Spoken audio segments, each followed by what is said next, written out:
अरे पूनम सुन, कल सारी सहेलियों का गंगा जी में स्नान करने का प्रोग्राम है, भूल मत जाना।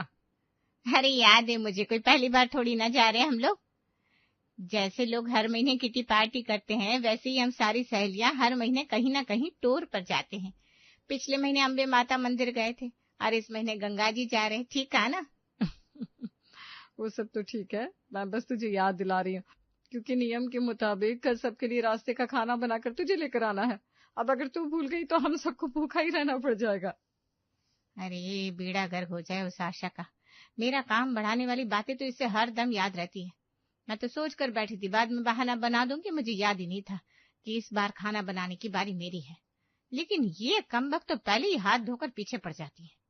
अब क्या करूं, सामने से कोई बहाना भी नहीं सूझ रहा। लगता है पूरी बारात का खाना बनाना ही पड़ेगा। क्या हो गया, सांप सूंघ गया क्या? कुछ हाँ ना जवाब देगी या ऐसी मूर्ति बनकर खड़ी रहेगी पूनम? अरे हाँ भाई, याद है, ये भी कोई भूलने वाली बात है। तुम लोग फिक्र मत करो, समय से सब लोग बस अड्डे पहुंच जाना। मैं सबका खाना लेकर बस अड्डे पर मिलूंगी। सहेलियों से मिलने के बाद पूनम घर तो आ गई थी, लेकिन अब उसे चिंता सता रही थी कि पूरे ग्रुप के लिए उसी को खाना बनाकर लेकर जाना है। अब ऐसे में क्या बना दे जो जल्दी से बन जाए। ऐसा करती हूँ, इंटरनेट पर कोई रेसिपी देख लेती हूँ कि ट्रैवलिंग के लिए फटाफट 7 लोगों का खाना कैसे बनाए। हो सकता है मेरे जैसे आलसी के लिए कोई हल्की फुल्की रेसिपी ही मिल जाए। पूनम ने अपना फोन उठाया और एक के बाद एक वीडियो देखना स्टार्ट कर दिया। एक बार जो रेसिपी देखने का सिलसिला शुरू हुआ, अगले 1 डेढ़ घंटे तक पूनम बेड पर लेटे रेसिपी ही देखती रही। फिर अचानक उसकी नजर घड़ी की तरफ गई। सत्यानाश, रात के 12:30 बज गए और एक रेसिपी ढंग की नहीं मिली। बेवकूफ हूं मैं जो यूट्यूब खोल कर बैठ गई। अरे पूनम, अब सो जा, वैसे भी सुबह पूरी बारात का खाना बनाना है, उसके बाद तैयार भी होना है। कम से कम 3 बजे तो उठना पड़ेगा। अब 2.5 घंटे में तो मेरी नींद कैसे पूरी होगी, भगवान ही मालिक है। अगले दिन सुबह 3 बजे का अलार्म सेट करने के बाद पूनम सोने चली गई, लेकिन हुआ वही जिसका उसे डर था। बेचारा अलार्म 2-3 बार बज बज कर 0 बैटरी होकर स्विच ऑफ हो गया। पूनम अपने बिस्तर पर पड़ी पड़ी खर्राटे लेती रह गई। 4:15 बजे जब उसकी नींद खुली तो घड़ी में टाइम देखकर उसके होश उड़ गए। हे भगवान, 4:15 बज गए। अब मैं नहाकर तैयार हूँ या इनका खाना बनाऊं, मुझे तो समझ में नहीं आ रहा। सब्जी बनाने का समय भी नहीं है, घर में 2 तरह का अचार रखा है, उसी से काम चल जाएगा। पूनम जल्दी जल्दी अगले 10 मिनट में नहाकर तैयार हुई और उसके बाद रसोई में जाकर सारी सहेलियों के लिए पूरियों के साथ अचार बनाकर पैक कर लिया और बस अड्डे पहुंच गई। अरे देखो आ गई पूनम, और उसके हाथ में बड़ा सा बैग भी है। इसका मतलब भूखा तो नहीं मरना पड़ेगा, खाना बनाकर लाई ही है। इसका फोन स्विच ऑफ था तो मुझे लगा खाना बनाने के डर से फोन ऑफ करके भाग गई है। अरे चुप कर, अपनी तरह समझती है क्या सबको? तुम्हें ना चुगली करने का मौका चाहिए बस। अरे नहीं नहीं भाई, कोई चुगली नहीं कर रहा तेरी। और वैसे भी अच्छे मन से जाना चाहिए पूजा पाठ के लिए। अब तुम दोनों ना एक दूसरे की टांग खींचना बंद करो और फटाफट से गाड़ी में बैठो। सभी सहेलियां गाड़ी में बैठकर गंगा जी पहुंची और स्नान करने के बाद एक जगह बैठकर चाय पीने लगी। भाई मुझे तो बड़े जोरों की भूख लगी है, आधी रात को ही उठकर तैयारी में लग गई थी। अच्छा ये तो हमने तुझे पूछा ही नहीं कि क्या लेकर आई है स्पेशल। अरे जब सफर में 4 सहेलियां साथ में होती है तो रूखी रोटी बिना पकवान से भी ज्यादा स्वादिष्ट लगती है। सब मिलजुल कर खाएंगे तो स्वादिष्ट ही लगेगा। अब तो मुझे तेरी बात सुनने के बाद ना शक हो रहा है। अरे तू ढंग का कुछ खाना लाई भी है या सच में सूखी रोटियां उठा लाई? पूनम ने चुपचाप पूरी और अचार वाला टिफिन खोलकर सबके सामने रख दिया। अरे भाई सब्जी कहाँ है? तू तो खाली अचार उठा कर ले आई।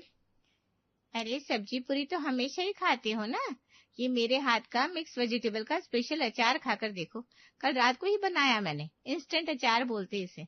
एक बार खाओगे तो उंगलियां चाटते रह जाओगी। और पूरी के साथ तो आहा, इतना गजब लगता है, सोचकर मुंह में पानी आ जाता है। लो भाई, ये तो अपने मुंह मियाँ मिट्ठू बन रही है। खैर छोड़ो, बातें बाद में करना, मुझे तो बड़े जोर की भूख लग रही है। अभी तो ये अचार और पूरी भी चल जाएगी। तेज भूख लगने की वजह से सारी सहेलियां पूरी और अचार पर टूट पड़ती हैं। चलो इज्जत बच गई, वरना मुझे तो लगा था ये आशा आज ताने मार मार के मेरा जीना मुश्किल कर देगी। आज हुई घटना ने पूनम की हिम्मत और भी बढ़ा दी थी और अपने हाथ के अचार पर अब उसे पहले से भी ज्यादा भरोसा हो गया था। 2 दिन बाद अरे यार, आज मैंने ना तुझे तेरे अचार की रेसिपी पूछने के लिए फोन किया है। एक बात बता, तू वो मिक्स वेज वाला अचार इतना अच्छा बनाती है या बाकी अचार भी बनाने आते तुझे? नहीं, अचार तो वैसे मैं सारे ही बना लेती हूँ, लेकिन बात यह है कि आजकल बच्चे कहाँ अचार वगैरह खाते हैं, इसलिए कम ही बनाती हूँ। तू बता, तुझे कौन सा अचार चाहिए था? मेरा तो मोटी वाली मिर्ची का अचार खाने का कई दिन से मन कर रहा है। घर की डाली अचार की ना बात ही कुछ और होती है। लेकिन अब सच बात तो यह है कि आजकल अपने हाथ से अचार डालने वाले लोग दिखाई नहीं देते। ये अचार डालने वाला टैलेंट भी अब धीरे धीरे खत्म होता जा रहा है। अरे तो किसी और से उम्मीद क्यों कर रही है, तो खुद डाल लिया कर। तेरी बात ठीक है, लेकिन क्या बताऊं, मेरे हाथ का डाला हुआ अचार बहुत जल्दी खराब हो जाता है। इसलिए अचार की शौकीन होने के बाद भी बाजार का तेज नमक वाला अचार खाकर ही काम चलाना पड़ता है। अच्छा ठीक है, मैं तेरे लिए मोटी मिर्च का अचार डाल दूंगी, तो कल शाम तक लेने के लिए आ जाना। अपने आलस के कारण लगाया हुआ पूनम का अचार वाला नुस्खा सुपरहिट हो गया था। सहेली के मुंह से अपने अचार की तारीफ सुनकर पूनम खुशी से फूली नहीं समा रही थी। मिर्ची बाजार से मंगवाकर पूनम ने सहेली के लिए स्वादिष्ट मिर्ची का अचार डाला और फिर सविता के आने का इंतजार करने लगी। बहुत सालों के बाद घर का बना हुआ मिर्ची का अचार खाने को मिलेगा। सोच के ही ना मुंह में पानी आ रहा है। इसकी महक से ही मेरे मन में कुछ कुछ हो रहा है। सविता अचार की बन्नी लेकर लौट गई। 1 सप्ताह बीता होगा कि एक बार फिर से सविता का फोन उसके पास आता है। अरे यार, तेरे हाथ का अचार खाकर मन खुश हो गया। अच्छा एक बात बता, थोड़ा सा और कष्ट लेगी मेरे लिए? मिर्ची के साथ साथ कटहल, लहसुन, आम, नींबू इन सब का भी थोड़ा थोड़ा अचार डालकर दे देगी क्या? अरे भाई, अब तू क्या अचार की दुकान खोलने वाली है? मुश्किल से 4 लोग हैं तेरे घर में खाने वाले, इतने सारे अचार की क्या दुकान लगाएगी? तुझे जो मैंने मिर्ची का अचार दिया है ना, उसे खत्म करने में ही महीना लग जाएगा, फिर इतने अचार का करेगी क्या? सच्ची बात बताओ तुझे, मुझे गलत तो नहीं समझेगी ना? तेरी बात बिल्कुल सही है। खाने को तो मेरे घर में 4 ही लोगों का परिवार है, लेकिन मेरी सासू माँ का मायका मेरे ससुराल के बगल में ही है। हर दूसरे दिन कोई ना कोई मेहमान आकर टपक जाता है, और मेहमानों से भी मुझे खास दिक्कत नहीं है। दिक्कत इस बात से है कि सासू माँ के मेहमान एक तो बिना बताए आते हैं, ऊपर से सबसे बड़ी बात बेवक्त आते हैं। अरे तो इसके लिए तुझे अपनी सास से बात करनी चाहिए ना, ये तो गलत बात है। किसी के घर जाओ तो कम से कम बताकर तो जाना चाहिए, अचानक से तो कुछ इंतजाम नहीं हो पाता। अरे यार, तुझे क्या बताऊं, रिश्तेदारी पड़ोस में हो ना, तो ये सबसे बड़ी सजा बन जाती है बहू के लिए। हर किसी के पास बस एक बहाना होता है, यहाँ से गुजर रहे थे, आपकी याद आ गई तो मिलने चले आए। और ये मिलने के लिए आने वाले रिश्तेदार सिर्फ मिलकर लौट नहीं जाते। एक बार ससुराल में आए ना, फिर तो मेरी सासू माँ खाना खिलाए बिना उन्हें घर से बाहर पैर रखने नहीं देती। अब तू ही बता, आजकल किसके पास इतनी फुर्सत है कि दिन में 4-4 बार अलग अलग तरह के पकवान बनाए। और तुझे तो पता ही है, इन सासों का बस चले ना तो हमारी रसोइयों को रसोई नहीं ढाबा घोषित कर देंगी। अब तू कल की बात ले ले, मेरी मौसी सास आ गई दोपहर के 2:30 बजे, पूरा परिवार खाना खा चुका था। अरे मैं तो पूरी रसोई भी साफ करके बर्तन धो चुकी थी। बस चिंटू का होमवर्क करवाने के लिए उसे कमरे में लेकर जा रही थी कि सासू माँ का फरमान आ गया, बेटा मौसी जी के लिए खाना लगा दो। सासू माँ ने तो सिर्फ जुबान हिला दी, लेकिन मौसी जी का खाना लगाने के लिए मुझे दाल, सब्जी, रोटी, चावल सब कुछ फिर से बनाना पड़ा। ये तो बहुत गलत बात है यार, कोई भी इंसान ऐसे आ जाएगा तो गुस्सा और चिड़चिड़ाहट होना तो लाजमी है। लेकिन मैं अभी भी समझी नहीं, तेरी समस्या का मेरे अचार से क्या संबंध? संबंध है ना यार, मेरी शादी को इतने साल हो गए। पहले तो जिम्मेदारी थोड़ी कम थी तो मेहमानों के आने पर गुस्सा तो आता था, लेकिन फिर भी समय की कमी नहीं थी, इसलिए मैं उनका चाय नाश्ता बना लेती थी। अब 2-2 बच्चे हो गए, घर की जिम्मेदारियां बढ़ती जा रही है, लेकिन सासू माँ का रवैया बदलने का नाम नहीं ले रहा। इसलिए अब इस समस्या से छुटकारा पाने का मैंने बस एक इलाज निकाला है। घर में जो भी दाल सब्जी बनती है ना, मैं 1 कटोरी फालतू ही बनाती हूँ, ताकि अचानक से कोई मेहमान टपक जाए तो वही दाल सब्जी खिलाकर काम चला लूं। लेकिन मुसीबत यह है कि हमारी सासू माँ का मेहमानों को सिर्फ एक दाल या सब्जी खिलाकर पेट नहीं भरता। उन्हें चाहिए रंग बिरंगी तरह तरह के व्यंजनों से सजी हुई थाली। इसीलिए उस रंग बिरंगी थाली का ही इलाज लेकर जा रही हूँ मैं। तुझसे ये तरह तरह के अचार, अब समझी? समझ रहे यार, मुझे नहीं पता था मेरे अचार तेरी इतनी बड़ी समस्या को सुलझा देंगे। और सही बताऊं तो तेरी इस बात से ना मुझे भी आइडिया मिल गया है। मैं भी ये इस्तेमाल कर सकती हूँ आइडिया। कि तो मैंने सोचा ही नहीं था कि रोज रोज खाने में नई वैरायटी मांगने वालों को अलग अलग वैरायटी के अचार खिलाकर भी तो काम चलाया जा सकता है। तूने अपनी प्रॉब्लम इतना दिल खोलकर मुझे बता दिया। मैं भी तुझे अपनी एक आदत बताऊं, मुझे ना खाना बनाना कतई पसंद नहीं, लेकिन एक पत्नी और माँ ये बात खुलकर कह भी नहीं सकती कि उसे खाना बनाना पसंद नहीं, क्योंकि खाना न बनाने वाली औरत को तो सोसाइटी औरत ही नहीं समझती। मुझे अपनी आधी जिंदगी तरह तरह के पकवान बनाने में खर्च करना बहुत बेमानी लगता है। तो ये बताइए यार, खाने का पर्पस क्या होता है? पेट भरना ना। और पेट तो एक तरह की सब्जी रोटी खाकर भी भरा जा सकता है, लेकिन जिससे देखो बस ऑर्डर पास करता रहता है। और मुझे ना इस बात से सख्त चिढ़ है।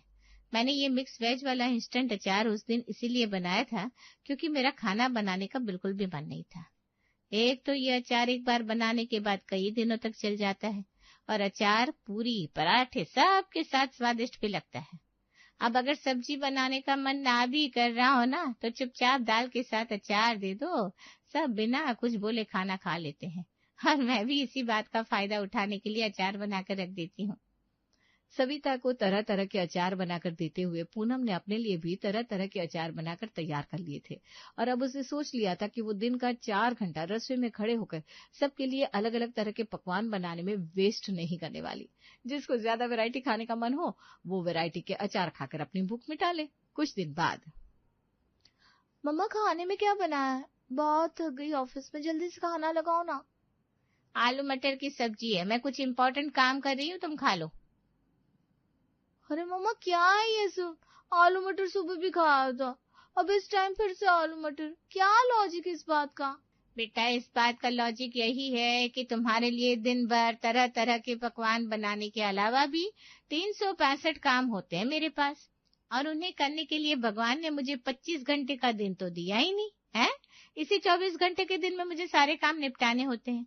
और बेटा, ज्यादा रंग बिरंगा कुछ खाने का मन कर रहा हो ना, तो अलमारी में से अचार निकालो और खा लो। मूली, बैंगन, कटहल, मिर्ची, नींबू, आम, हर तरह का अचार रखा हुआ है।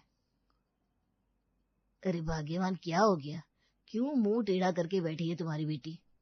पापा आप ही बताओ, ये क्या तरीका होता है? पूरे दिन हमारे घर में सिर्फ एक सब्जी बनती है, उसके साथ 10 तरह के अचार रखे होते हैं। मम्मी से जब कुछ और बनाने के लिए कहो तो अचार का डब्बा लाकर रख देती है। अरे कोई कितना अचार खाएगा यार, बोर हो गए हम लोग। अच्छा जी, अचार खा खाकर बोर हो गए? रोज रोज रोटी खाकर बोर नहीं होते तुम लोग? पेट तो एक सब्जी से भी भर जाता है ना। जिसको खाने का मन हो वो खुद बना लिया करो। अरे बेटा रहने देना, क्यों बहस करके घर का माहौल बिगाड़ रही है? आप लोग भी ना साफ साफ सुन लो, मैं ना आज अचार और सुबह वाली सब्जी खाकर काम नहीं चलाने वाली। या तो मम्मा से बोलो कुछ ढंग का बना कर दे, वरना मैं तो आज कुछ खाना ही नहीं खाऊंगी। इतना कहकर पूनम की बेटी गुस्से में वहां से उठकर चली गई। अरे भाग्यवान, क्या बिगड़ जाएगा तुम्हारा? हफ्ते में कम से कम 2-3 दिन तो बच्चों के लिए उनकी पसंद का कुछ बना दिया करो। खेलने खाने की उम्र है उनकी, और तुम बस कुछ भी बात करो या अचार की बरनी आगे कर देती हो। पत्नी को समझाने के बाद पूनम का पति बेटी के कमरे में जाता है। देख बेटा, तेरी माँ को समझाना मेरे बस का तो है नहीं। तू ऐसा कर, बाहर से अपने लिए कुछ ऑर्डर कर ले। अब तू भूखी सोएगी ये बात भी मुझे बर्दाश्त नहीं है। थैंक यू पापा, मेरा पिज्जा खाने का बहुत मन था, आप खाओगे? अरे नहीं बेटा, मैंने तो तेरी माँ के हाथ का नींबू का अचार और सब्जी खा ली है, तू अपना देख ले बेटा। अब ये घर का लगभग रोज का रूटीन हो गया था। अपने आलस के चक्कर में पूनम कुछ ढंग का बनाने के लिए तैयार नहीं होती थी, और बच्चे एक ही खाना बार बार खाने को तैयार नहीं थे, जिसकी वजह से लगभग हर दूसरे दिन बच्चे बाहर से खाना मंगा कर खाते, जिसके कारण से पूनम की बेटी सोना का वजन लगातार बढ़ता जा रहा था। पूनम, सोना के लिए बहुत अच्छा लड़का देखा है मैंने। आपके शहर के रहने वाले लोग हैं, कल वो लोग सोना को देखने आएंगे। आप सब अच्छे से संभाल लेना। मुझसे ना लिख कर ले लो, अगर यहाँ रिश्ता हो गया तो हमारी सोना बहुत खुश रहेगी। अगले दिन लड़के वाले सोना को देखने आ गए, लेकिन जब उन्होंने सोना को देखा तो उनके चेहरे के भाव बदल गए। लड़के वाले सोना को देखकर लौट गए थे। शाम के समय पूनम की ननद का फोन फिर से पूनम के पास आता है। अरे पूनम, ये क्या सुन रही हूँ? लड़के की माँ कह रही है कि मैंने उन्हें झूठ बोलकर रिश्ते के लिए भेजा। कहती है लड़की इतनी मोटी है कि वो रिश्ता लेने को तैयार ही नहीं। मुझे तो समझ में नहीं आ रहा भाभी, 6 महीने पहले जब मैं घर आई थी तब तो सोना बिल्कुल ठीक ठाक थी। 6 महीने में ऐसे कितना वजन बढ़ा लिया उसने, जो लड़के वाले ऐसी बात बोलकर चले गए। अरे जीजी मैं बताता हूँ, अपनी भाभी से क्या पूछ रही हो? तुम्हारी भाभी को आजकल किसी की सेहत और स्वाद की कोई परवाह ही नहीं रही। घर में दर्जन भर अचार बनाकर रख दी है, जिसको खाना खाना है वो अचार से खाए वरना भूखा रहे। इसकी बला से इसे कोई मतलब नहीं। अब बच्चों को भूखा तो नहीं रख सकता ना, इसलिए लगभग हर रोज बच्चे बाहर से कुछ न कुछ खरीद कर खा रहे हैं। बाहर का खाना खाकर स्वास्थ्य बिगड़ता ही है, सुधरेगा तो है नहीं। यही कारण है कि 6 महीने में मेरी दुबली पतली सोना फुटबॉल जैसी हो गई है। भाभी देखो, ये अचार पापड़ खाने का स्वाद बढ़ाने के लिए होता है। आपके हाथ का अचार बहुत अच्छा होता है, मैं मानती हूँ, लेकिन वो सब्जी की जगह तो नहीं ले सकता। अभी भी समय है, बच्चों की सेहत पर ध्यान दीजिए। ऐसे अचार मुरब्बे खिलाकर बच्चे बड़े होंगे तो कैसे चलेगा। बेटी का इतना अच्छा रिश्ता अचार की वजह से हाथ से जाने पर पूनम के मन में बहुत पछतावा था। इसलिए बच्चों की सेहत सुधारने के लिए उसने नापसंद होने पर भी हेल्दी सब्जियां बनाने के लिए कमर कस ली थी। पूनम को एक बहुत बड़ा सबक मिल गया था कि 10 की जगह 20 तरह का अचार भी बना लो, लेकिन वो सब्जियों की जगह नहीं ले सकता।